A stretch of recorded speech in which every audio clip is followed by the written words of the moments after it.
অনেক মানুষ এই শীতকালে প্রচণ্ড শীতের কারণে 2 দিন 3 দিন 4 দিন 5 দিন 6 দিন পর্যন্ত গোসল করে না।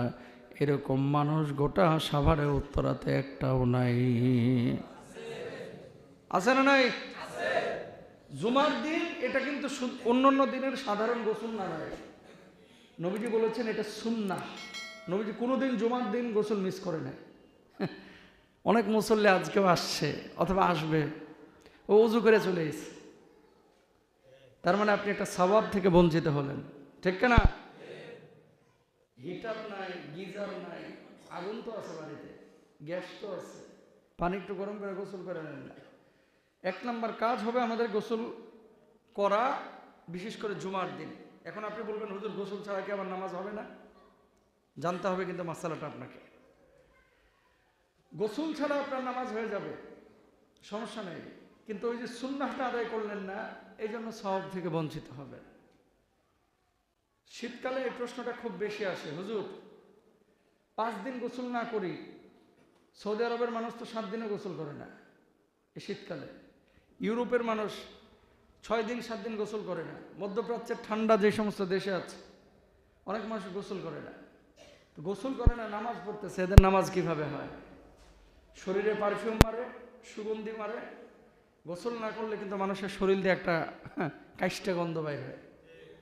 ওটা ও বুঝে না, ও বুঝে না। ওর শরীর থেকে যে গন্ধটা বাইর হচ্ছে, পাশে যে মানুষটা বসছে ও কিন্তু টিকতে পারতেছে না, কিন্তু ওনার কাছে এটা ধরা পড়ে না।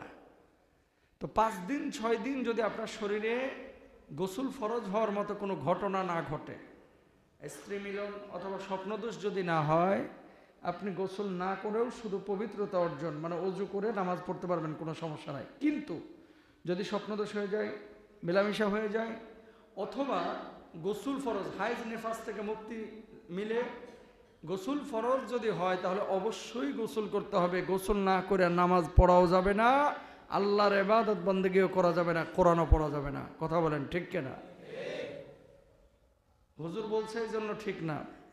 বিষয়টা হলো এটাই বাস্তব। যদি ফরজ গোসল না হয়, তাহলে আপনি গোসল ছাড়াই নামাজ রোজা করতে পারবেন। এখন যুবকরা এবং মহিলারা অনেকেই আছে বাংলাদেশে 5 দিন 6 দিন গোসল করতেছে না এই ঠান্ডার মধ্যে। বাইরে যাচ্ছে মেকআপ নিয়ে, যুবক বাইরে যাচ্ছে পারফিউম লাগায়, বগলের নিচে মনে করেন পারফিউম, বডির উপরে পারফিউম, মাথার উপরে পারফিউম, বুকের উপরে পারফিউম লাগায় বাইরে চলে যাচ্ছে। তুমি পারফিউম লাগাইলা, তোমার যে এই যে সেল, ভাইরা আমার, এই যে সেল চামড়ার উপরে, এই সেলগুলো, কোষগুলো কিন্তু খসে যায়। চুলের নিচে খুশকি হয়, কি আসে কোত্থেকে? খুশকি তো আর ধুলাবালি না, আপনার চামড়া খসে। ওইরকম আপনার এই বডি থেকেও কিন্তু চামড়া ঝরে যায়, পশম ঝরে যায়, ময়লা জমে, যেগুলো আপনি দেখতে পান না আপনার চোখের নিচে, আপনার নাকের নিচে। এই জন্যই আল্লাহ তাআলা গোসলের ব্যাপারে বিশেষ কথা বলেছেন এবং নবীজিও বলেছেন। আলহামদুলিল্লাহ বলেন।